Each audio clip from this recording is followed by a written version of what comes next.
This is the fanciest microphone I've ever used in my life, so I hope all of you back there, everyone can hear me. Good morning, and I am Jaya Ghosh, as Gregory mentioned. So I am the director of the Coulter Translational Partnership Program here at the University of Missouri. The MU Coulter program is a biomedical accelerator that provides funding, training, and other resources to teams of engineering and clinical faculty researchers at MU to help them accelerate the translation of their biomedical innovations into products that can improve patient care. So before I introduce the panel here today, and I'm sorry about that because those pictures probably don't really align with how they're sitting, but we are fine, I guess. We'll keep it interesting, right? So before I introduce the panel here today, I'd like to welcome everyone. Thank you for being here with us today, and it really is a pleasure to be here at the 10th annual UMCA Agroforestry Symposium on Innovation to Entrepreneurship. And everyone who's here physically, as well as anyone who's watching us on live stream. And I'm especially thankful because you are here attending a panel right before lunch. So as the moderator, I'd like to start by assuring you that we'll try to keep this interesting and most importantly on time. As the topic suggests, today we'll focus more on research translation and entrepreneurship at MU, what has worked for us, what hasn't, some of what hasn't, and based on that, what we can do better to make it work for all of us. So without further ado, it is my honor to present the three distinguished panelists here today with us to discuss fostering translation of research and entrepreneurship at MU. We'll start by having them say a few words about themselves and the important roles they play in research, translation, and entrepreneurship at the university. Go ahead. You want to start, Sheila? Okay. Well, hello. My name is Sheila Grant. You can see my title up there, so I don't have to go through it. But I've been at MU for almost 18 years. I started here as an assistant professor and made my way up through the ranks. Prior to joining academia, I worked for over 4 years at Lawrence Livermore National Laboratory in Livermore, California. We did, as you can probably guess, we did a lot of application-based research at a national lab. And when I came to Mizzou, one of the things I wanted to do was continue on that translational theme. Currently in my role as the Associate Vice Chancellor for Research as well as the Associate Dean for Research, is really to foster collaborations between researchers and individual different colleges and schools here on campus, and also promote translational type research. We have a lot of unique facilities here, a wealth of information from our faculty that we're ideally suited to take that information out and share it with the public as well as with industry. Thank you, Sheila. Sarah. Hi, I'm Sarah Cochran, and as you can see up there, I wear multiple hats. I work with the UM system, doing entrepreneurship programs across the 4 universities, and I think we'll talk a little more in detail about those in a little bit, but those are programs that serve students, faculty, and staff. My primary focus is student programs, and so we have some programs system-wide, as well as programs to connect the educators across the system. I'm also interim director of the Center for Entrepreneurship in the College of Business at Mizzou, and that's a pretty new center. And so we do have a scholarly mission as well as serving students and alumni. We're focused mostly on students right now as that center is being built. And then I teach courses, and I teach undergraduate courses in entrepreneurship in the College of Business here at Mizzou. Hi, my name is Gilovich. I am, again, also have several hats here. I'm here as the entrepreneur in residence at the university. I've joined the university about 3 years ago as the entrepreneur in residence. What we do is we try, as part of the Office of Economic Development, is help commercialize and translate university technologies, whether students, faculty, or staff, and help them get to market. We're going to talk more about what exactly this entails, but there are a lot of resources, and we try to help you navigate through those resources and know which resource to get at the right time. I'm also the program director for the Healthcare Accelerator. It's a new program that we launched, which will bring, the goal is to bring new technologies and new healthcare technologies and accelerate them in with the help of the healthcare system. And my other hats, I'm also the CEO and founder of a startup here in town called AdSwapper. This is the fourth startup I founded or co-founded, and have been doing it for over 20 years. So hopefully I can bring some of this experience and help you guys. Thank you. So as you can see, all of them have very different perspectives of how research translation and or entrepreneurship works at the university. So maybe I'll just get started off on my more general question for all of you, and especially maybe with Sheila, as a former faculty, an administrator now, and an entrepreneur yourself.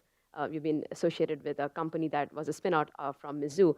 So what are your thoughts on what has, in terms of research translation and entrepreneurship, that has worked at the University of Missouri? And maybe what are some things that we can do better?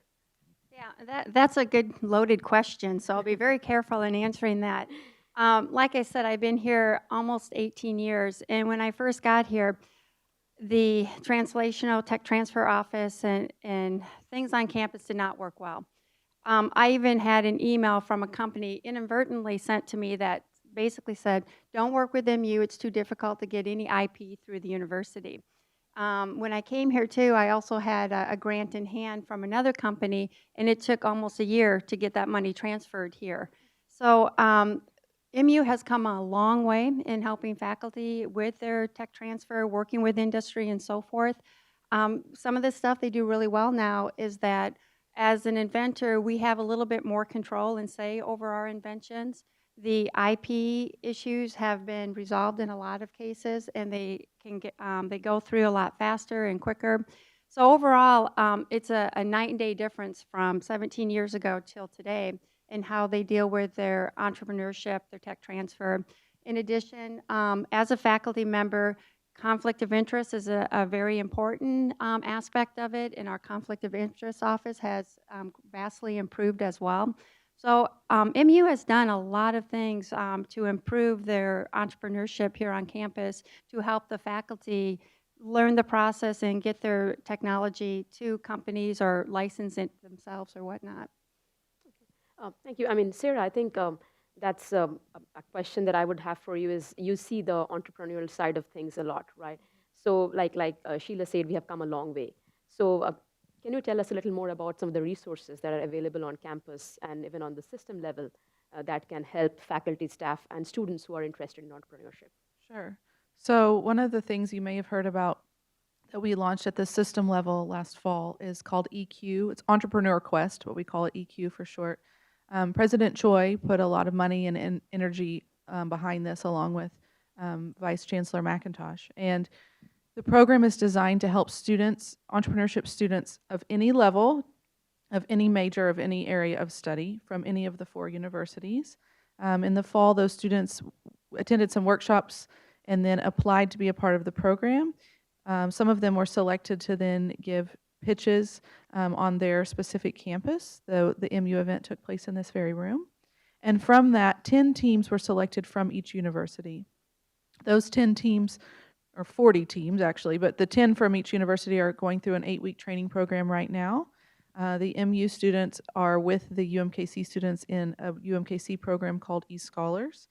It is designed, UMKC uses that program as a 4-credit course, so those students can have the option of earning credit for it. But you can imagine if it's worthy of 3 credit hours, it's a lot of really valuable information. And the students are working on their ventures right now. They will have university level competitions in March with $30,000 purse on the line, 15, 10, and 5, first, second, third prize winnings. And then the top 3 from each university will come here in April and pitch at the system level for another $30,000 worth of prizes.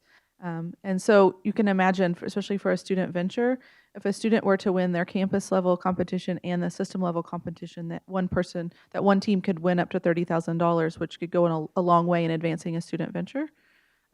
Throughout that program, there also have mentors available throughout that help them through those stages. And I'll have all 40 of those students, or any of them are available. They're all invited to be in Kansas City next week, so they all get to meet one another. We also find a lot of benefit from them getting to meet the students from the other universities, and we found that in past programs. So that's a really exciting initiative that's both here at MU as well as across the system. Another thing that we're working on, and any of you are invited if you are interested, is the Entrepreneurial Educator Summit, and it will take place in April. We're going to do it in conjunction. We've done it for a few years. This is the third annual, but we're going to do the EQ final competition in conjunction with it, so you can attend both together at the same time. And that event is designed to help the educators who teach students, work with faculty, work with community members, any faculty or staff from our 4 universities who are working with entrepreneurs in any capacity are invited to come to that event. And we just find that it's really valuable to let those folks talk to one another about how they're educating their students, how they're helping faculty with their inventions, how they're even serving the community. We have a lot of resources on this campus, much less in the whole system, and so letting those folks talk to one another. We'll have all kinds of great sessions, but honestly, the real magic happens when they sit down at a meal or have networking time and meet someone maybe from across campus or from one of the other universities, and form those friendships to help one another with their programs. So if you're interested in that, see me afterwards, and I'll make sure we've got your information to get you on the list. So those are some system level things. Here at MU, of course, the EQ program I talked about. We have a lot of programs on this campus. One real opportunity that we have that I'm watching happening right now is getting those more collaborative. If you put all of those people in a room together, they all get along. So don't let anyone tell you that those are fragmented because people don't get along. They're like the nature of higher education, they're fragmented because they're in different colleges and different places on the campus. But those people really want to be working together. And so we're putting some things in place to get those folks in a room together so that they are constantly collaborating on their programs, which just makes them that much stronger. The Center for Entrepreneurship that I'm directing in the College of Business, we will have an idea pitch competition that would also be open to any of your students who are interested. It's an earlier stage competition, so it's for those students who have an idea they're working on and they want to get it out there and get some feedback and practice standing up and talking about it, but they're not quite ready for maybe EQ, so this would be designed to get them ready for something like EQ. We'll also have a hackathon, a corporate hackathon, and that we find that helps students practice that process, working on a real problem, that then they can take that to work on a venture as well. We have a lot of things for faculty entrepreneurs, and I know Amos and Sheila both will talk more about those. Amos works with all kinds of faculty entrepreneurs on those kinds of programs. So that's just a quick sampling of some of the things going on the campus. Another thing that we're working on, and I guess I'll say this publicly, we're working on getting a website so that all of those things I just mentioned, plus all of the things any of us could mention, are in one place. And we actually have a group starting to work on that in February to try to make sure all of those are in one place so that if you had questions, you wouldn't be searching different areas of the website. You could go to one place and then be redirected back to the area where more information lives. Sure, thanks. So, as a follow-up, Sheila, Sarah talked a lot about these programs that are helpful for students. So as a faculty who has worked with a lot of undergrads and graduate students, how can we better encourage them to participate in programs like the EQ? And they are directly related to research translation, say somebody who's working in your lab. Yeah, and Sarah hit the nail on the head when she said, having everything in a one place, one website, because a lot of these programs are kind of scattered around. And what Sarah was saying, I'm like, I didn't know they had that, and it's like, why don't I know they have that? So, part of it is just getting the word out to our students. Many of our undergrads are highly involved with undergrad research, and they are so bright and they have such enthusiasm.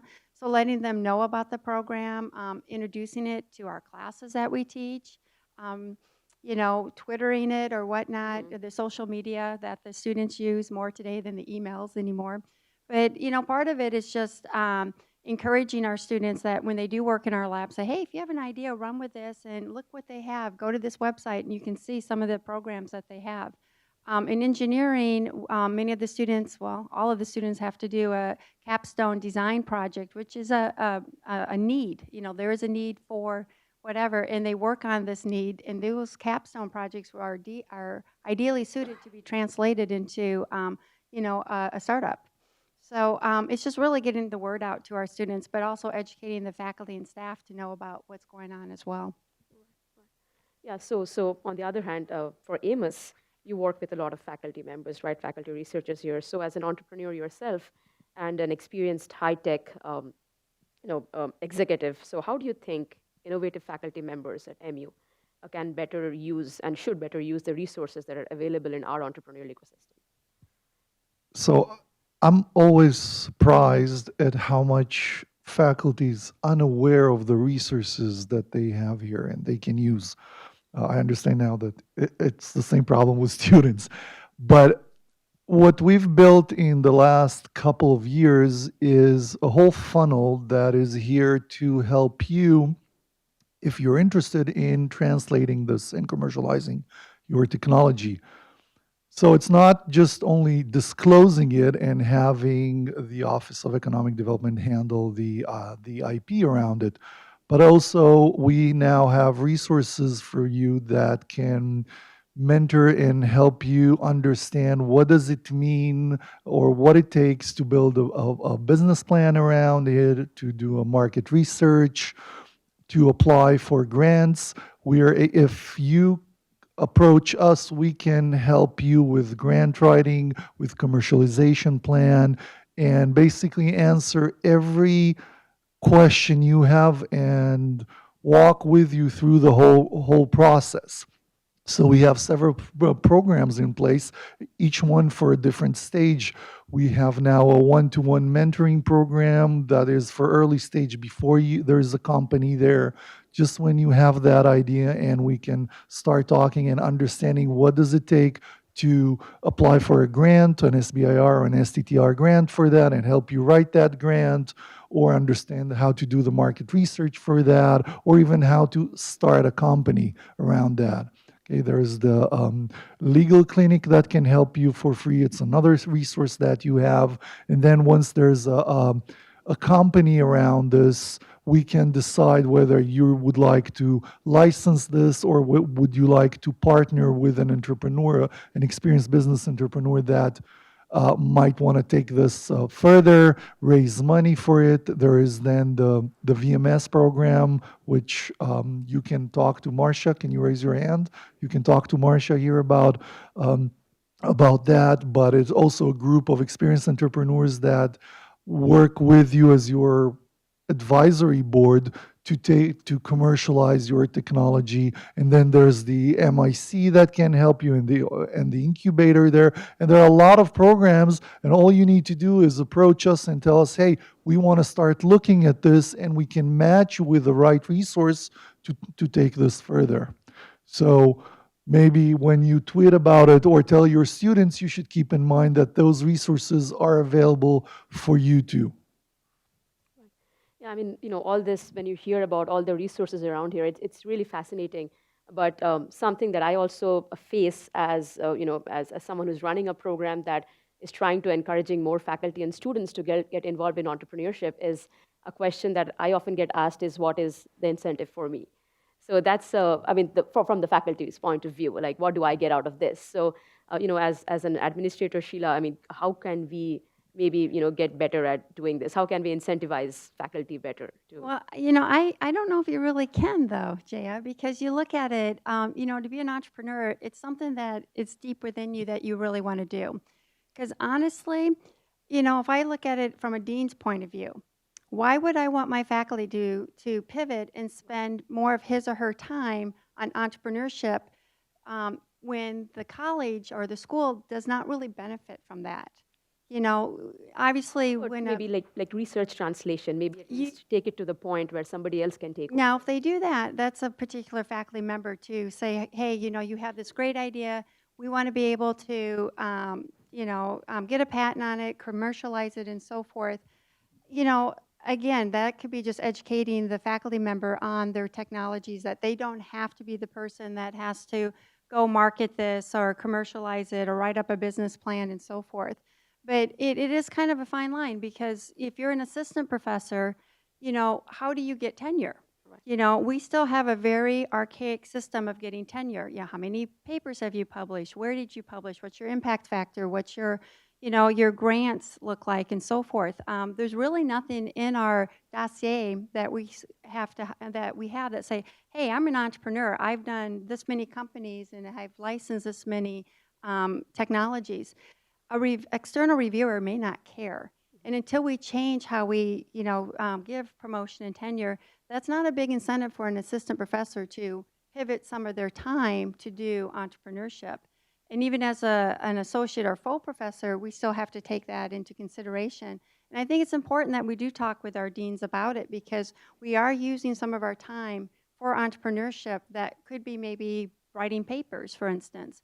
And like I said, when I say the college or the school doesn't really benefit, I mean in the terms of royalties. If we look at the royalty, how they give back royalties, the college or school does not get any of the royalties. And this is an issue, again, a problem that we have that has to be worked out with this campus, this university here. But, to incentivize someone or our faculty, we really have to educate them on what's available and let them know of the different pathways. If you just want to take your technology to be patented and licensed by someone else, that's great. Or if you want to go through the whole pathway of start to finish of your technology, then, we do have help. And there's a lot of different programs for that. So, that might not be the answer that everyone wants to hear, but this is something, the realities of entrepreneurship and working at a university and doing your job here as a faculty member as well. No, I mean, I think it's important because, at least in the life sciences space, from what I see, in addition to SPIRs, STTRs, which are phase 1, phase 2, NIH, NSF, they're all kind of shifting their focus to more phase 0 grants that come to the university that has the potential to, more toward translational research and not just publications, but something that can become a product. Thank you. So this maybe I'll go back to Sarah and Sarah. So are there any other programs being developed that you talked a lot about the student specific, right? Are there any that is more specific to faculty, say, or staff, or anything that is in the works? I focus so heavily on student programs. In the past, there was some system money that was given to the SPTDCs to do some programs specifically for faculty, and I know there's talk of, if that would be done again. Mm-hmm. There are, of course, always those resources available to faculty to go to the SPTDC, to go to any of those resources. They're always available to them, of course. Right, and we have workshops and then, the I-Core micro grants and stuff like that here too, right? Okay. So then, Amos, so I guess this is another question that you can really, weigh in on, is as an entrepreneur in residence, you see a lot of faculty members who come to you and say that, hey, I want to be the CEO of my company, right? I want to become entrepreneurial, right? So what kind of advice would you have for such faculty members? Because I know it's always a tricky thing to answer, and how else can they get involved, say, in their own company? How else can they be entrepreneurial, in addition to being the CEO or a CTO or anything? So I don't know if this is going to be a popular answer or not, but I think we have great scientists and researchers here. I think in order to do that, you need to have a specific set of mind and skills. It goes the same way for being an entrepreneur or a CEO of a company, a businessman. Most people don't have both skills. I'm saying most. Some of them do have, but most don't. You don't expect a CEO of a company to be a great scientist, right?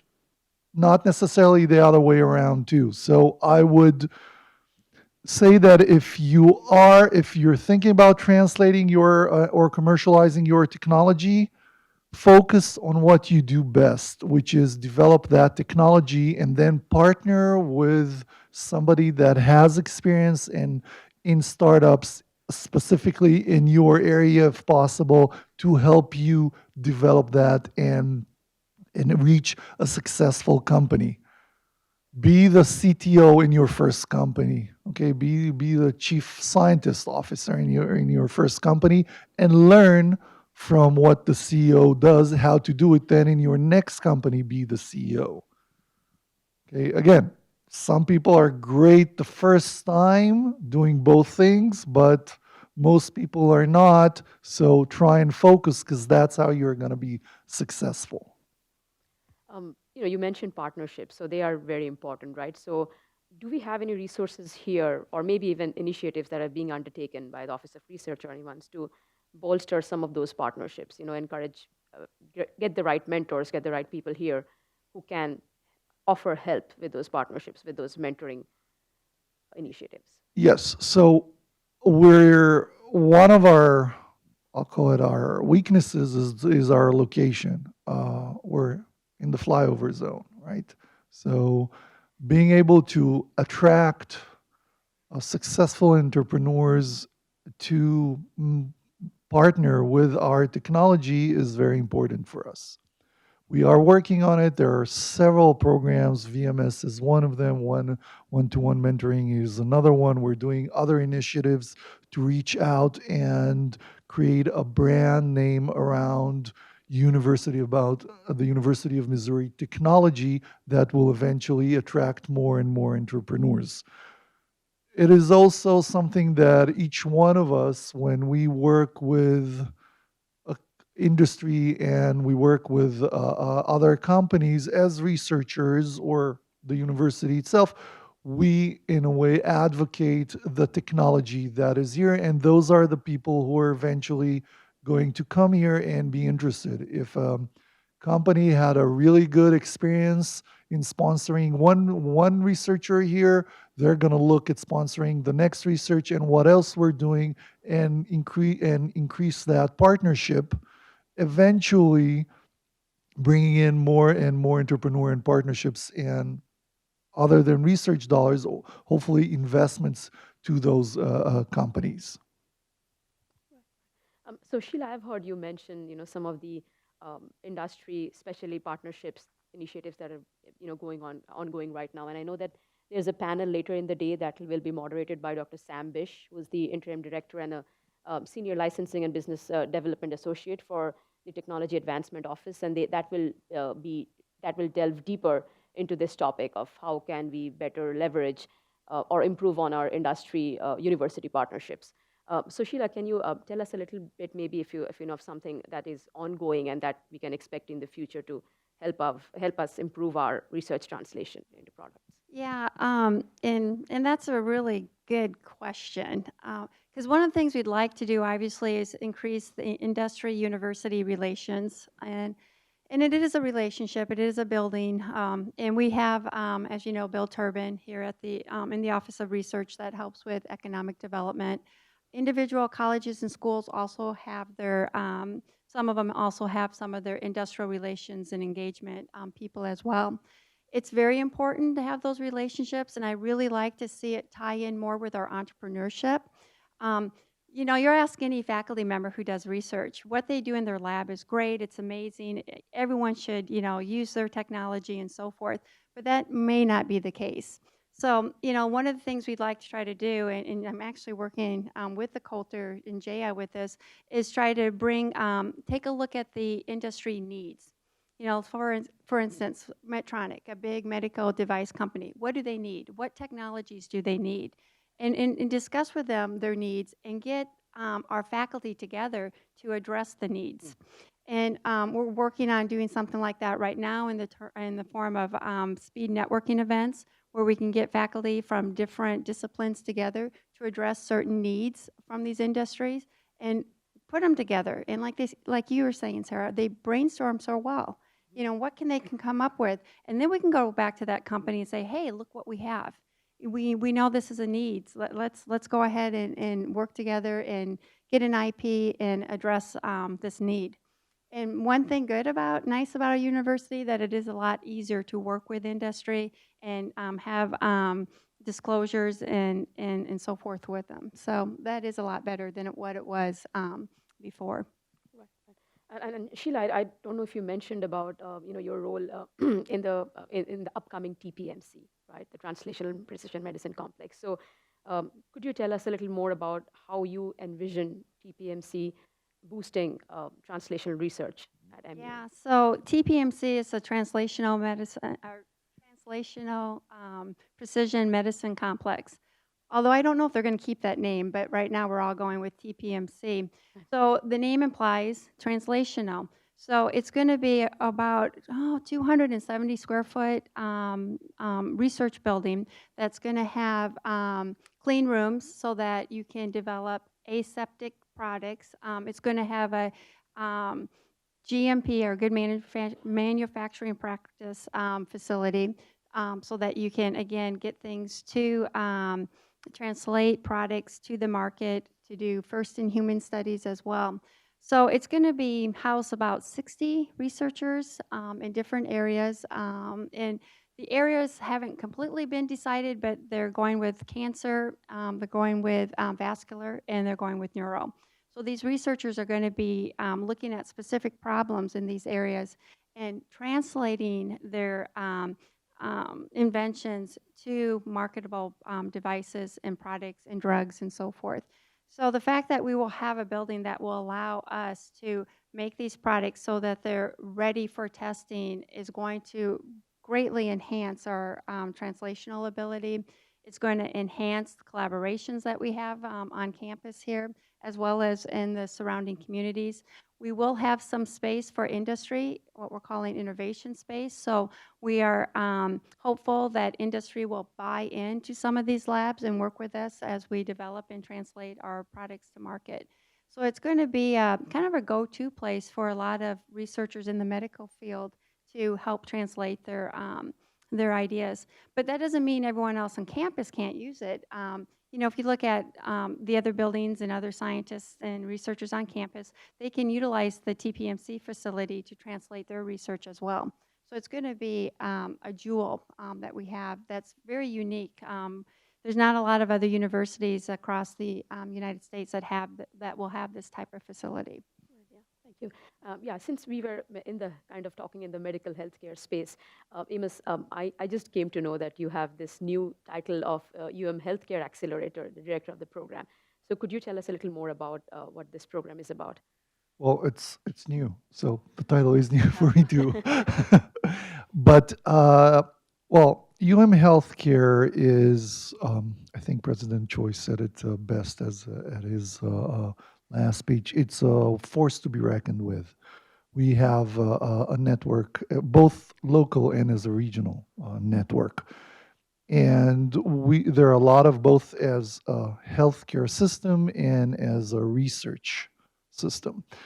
And we have some strategic partnership with industry, big industry companies to work here on campus. And we think that we can leverage that and to bring in new technologies and leading startups from around the world to develop and test their solutions here in partnership with the healthcare system. This is a great opportunity both for obviously those new technologies to have access to real feedback from a real healthcare system and real clinicians on their products. And at the same time, it's a good opportunity for the healthcare providers to be able to test and verify and validate those technologies that they're looking at. So if I am a healthcare provider, the only way I can stay ahead and a leader in my area is to be able to choose those new technologies and look beyond the horizon and be able to bring them. But the question that I have as a healthcare provider is, who do I choose? I mean, there are thousands of startups out there, thousands of technologies. Who do I choose to go to and how do I choose it? Because everything looks great on a presentation, everything looks great on paper, but when it meets the market, and the market here is the clinicians and the patients, that's where you know what works and what doesn't. And for that, I need to partner with a real healthcare system that is able to vet those technologies and be able to give me real feedback. But healthcare is not enough, a healthcare system, because that's any hospital. What we bring to the table is a healthcare system, a research system, and also a business innovation infrastructure that you heard about it, whether it's the incubator, whether it's MIC, VMS, SBTDC. Okay, ready? A lot of mentoring that will help those companies not only develop their healthcare solution, but also develop their business, business plan and commercialization plan. And it sounds like there's a good pipeline there from projects that are, say, coming through Coulter or that will go through TPMC, anything. Obviously, we're looking first at our own technologies, but then we're looking at bringing new technologies from all around the world and making the university a center for innovation and technologies around healthcare. Okay. So, when Gregory requested me to moderate this panel, and I know I got to pick Sarah and Sheila, and of course, Seamus too. One question that I wanted to bring up as a woman in entrepreneurship, and this is something I'd like to start with Sarah, because I know she has, given her experience in working on the role of gender in entrepreneurship education. I know that we are kind of moving away from the healthcare and aspects we talked about, but this is something that is more generic, I believe. So, Sarah, how do you think we can better encourage women to take up leadership and leadership positions and become better role models in entrepreneurship on MU campus, starting with education and training and everything? Sure. So from my research, there's a lot of factors in this, but one of the biggest is stereotype threat, right? When you turn on the television or when you hear people talk about entrepreneurs, and the images that are often put up are often men. And so women of any age, but especially college students who may be 18 years old, internalize those messages. And what we know about their development, they may not consciously realize, but it's not for me, right? And they might tell you that, or they might just sort of have that idea. And so one thing that we can do that will go a long way is be really cognizant of who are the examples that we promote. So when we have a group of entrepreneurs, I mean, the entrepreneur who spoke just before this was a woman, and I think that's wonderful. And of course, you want qualified people to always be speaking, but if you're putting together an event and you look at your list of speakers and you go, gosh, we have all men entrepreneurs, sprinkle in some women. Add those examples so that, and it's good for the women and it's good for the men, right? It's good for everyone to see those people. Sometimes it's how we talk about entrepreneurs. We shouldn't talk about women entrepreneurs any differently, even though I'm going to give you tips for how to get more women to be entrepreneurs. There's a fascinating study I could share with you, some colleagues at Purdue did about Shark Tank, and they took the language used to describe the entrepreneurs, and women were, I can't remember the percentages, but were much less likely to be referred to as the entrepreneur, even by themselves. And so some of it's just changing the language that we use when we describe people. So having those speakers, who do you bring in your classroom? What examples do you use? And just diversifying that. And sometimes it's diversifying it so that when you're talking about a woman entrepreneur, it's not something that we always think about as stereotypically feminine. So use an example of a woman who has done something in more of the engineering or tech space, and vary those. It's also important with the role models. We bring in mentors for our students all the time. Who are we asking to be there? I think that's really important. Another thing, I wrote a whole dissertation about this topic, so I think that's why Jaya asked me to do this. But one of the things I found at the school where I did my research was the center director had been very intentional about hiring women student workers. May sound, and not all of them, actually all of them were at that time. That wasn't on purpose that they all were, but had been very cognizant of, let's have some women student workers working in this office. And more women started to be involved in their programs because they would come in to get information or to get something. Unconsciously, some student was there to help them and would hand them stuff, and they'd go on about their day, and then more women started showing up at events. Well, because they saw someone who looks like them. So it's those role models as well. And there's other things we can do.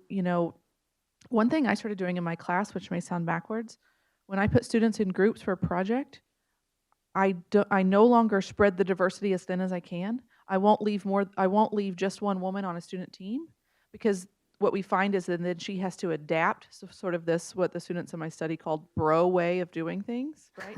So you put at least 2 women on the team, and then they have each other, and then it changes the whole makeup of the group project. Um, so things like that that are relatively easy and small that we can do can go a long way. And incentivizing resources, we've all talked about tons and tons of resources that are available.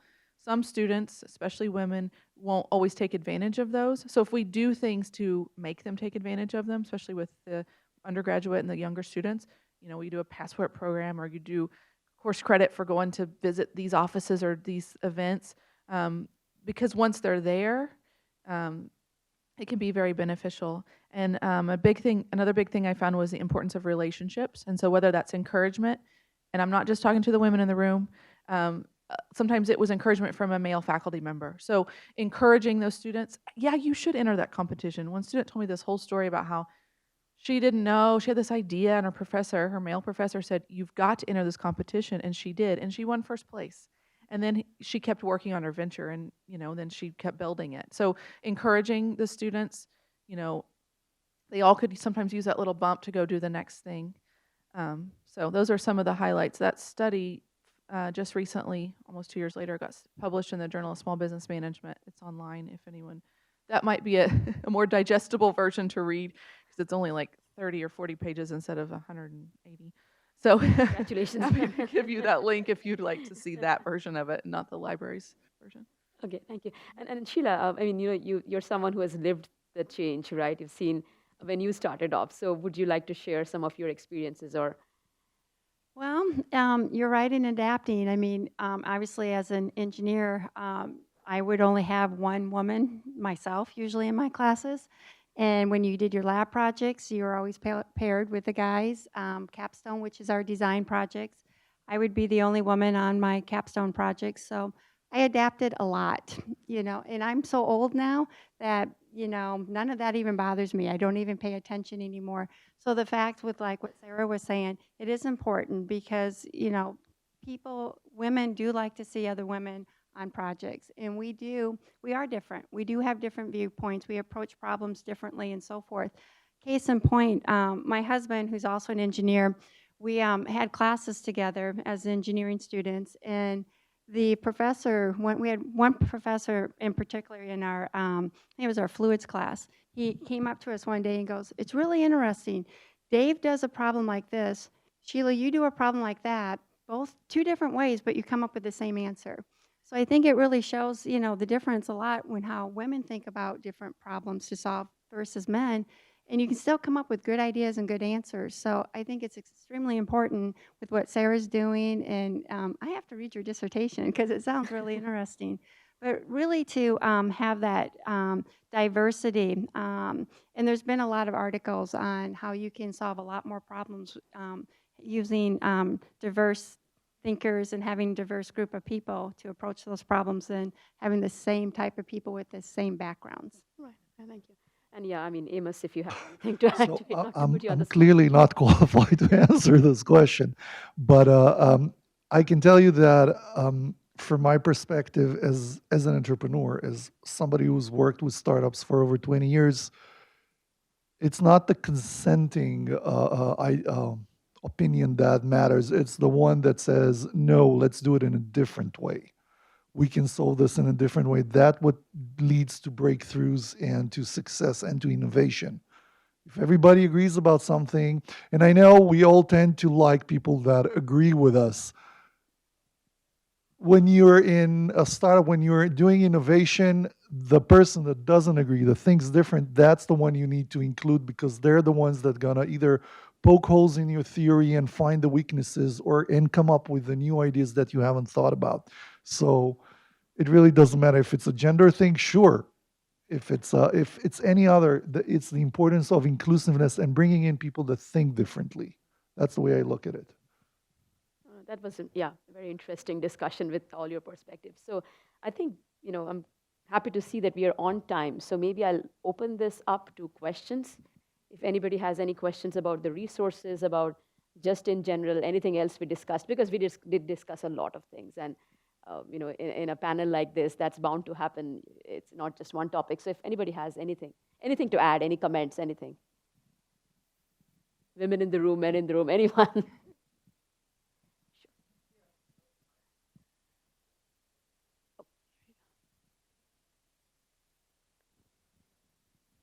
Yeah, I sometimes I get confused by the definition of a conflict of interest. Sometimes it's very gray area. How can you define what you're thinking is owned by your funding agency, or it should be included in your part of a startup entrepreneurship? How you define that? How can you split the line between this part should become the private intellectual property, that part should be owned by your funding agency? How you define that?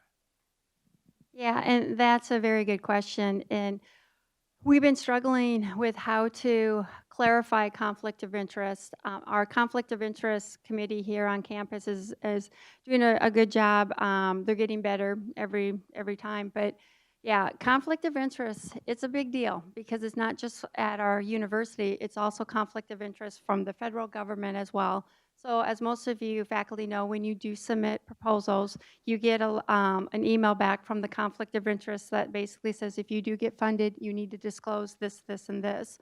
One thing I always tell faculty when they're entrepreneurs and they want to take their technology and translate it and commercialize it, as soon as you form your company and you license that technology to your company or whatnot, you cannot no longer do that research in your lab.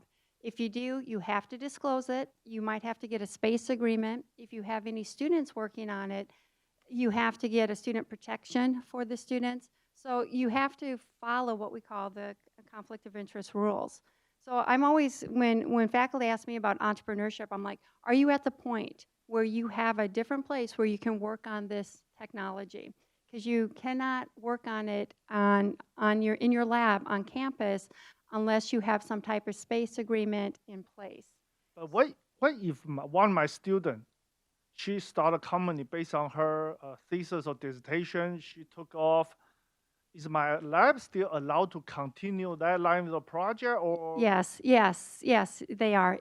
Conflict of interest when it comes, if you, like, say, invented a widget, and now this widget is licensed to your company, you can no longer work on that widget in your university lab, but you're free to work on that widget as much as you want. Your students, graduated students, whatever, they can work on it.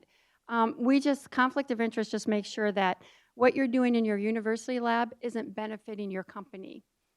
That's not allowed. Okay. And if I may add, the licensing part that you talked about, so a lot will depend on the licensing agreement, how it was licensed out to a company, what you can continue to work on in the lab and what you cannot. Okay, thanks.